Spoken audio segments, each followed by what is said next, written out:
whole list of events surrounding all of that, one of them being hosted by the Stretch for Change Foundation.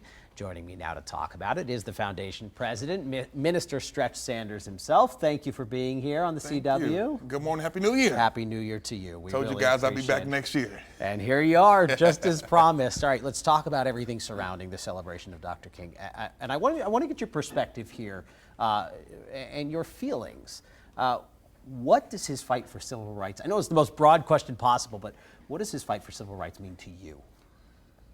His fight for civil rights means to me us standing for social justice, us being willing to speak out, and us understanding that the only way we can change this country is by unifying. We've become so divisive since his assassination. And I think we forget that also, he didn't pass away from a heart attack. He didn't pass away from old age.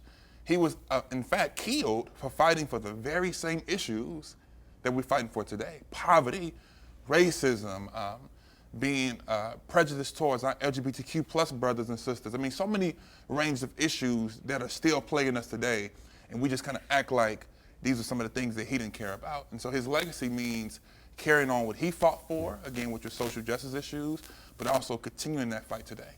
Let's talk about that fight today while also looking back, because you told me you're a bit of a historian as well. What did it look like when he came to the Valley? Because I was doing some research here, saw reports that he made a trip to the Valley, here to Vegas in the 60s.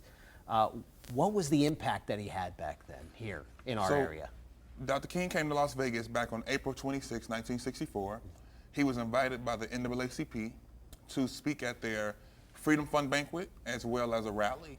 So they had a banquet in the daytime, and then that night they had a rally at the convention center. It was one of the rallies that had like 2,000 something people.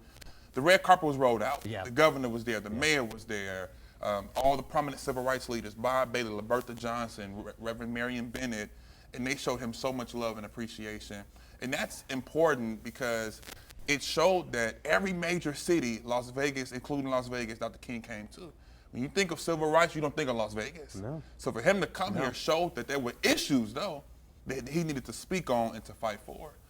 How has his impact, his legacy lived on through the Stretch for Change Foundation? Well, we have hosted over 200 events at his statue, which is on MLK and Cary. Las Vegas is one of 26 cities that has an MLK statue. And again, he's my hero. He's somebody I study, I idolize, because I recognize as a minister, it's more than the pulpit. A lot of church leaders, you know, we say we love social justice in the community, but we don't leave the four walls. Got it. Right? Got it. And we have to remember that Jesus was somebody that said, go out.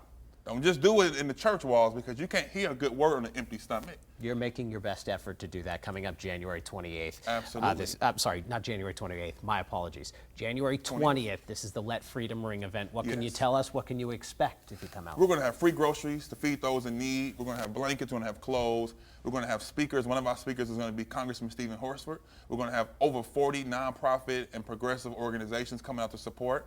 This is our second annual. The purpose and the mission, again, is to continue the work of King. We have a lot of celebrations, but only a few events to do the work of King. It's okay to have, you know, things with music and drumming and things like that, but again, let's not act like this man just passed away from old age like he was 81. He wasn't even 40.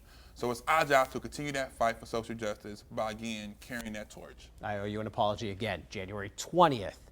January 20th, the Let Freedom Ring event. Stretch for Change Foundation. You can find them on social media. Yes, again, the minister. From 1 to 5 at MLK and Cary. You can Google Minister Stretch Sanders, Facebook, Instagram.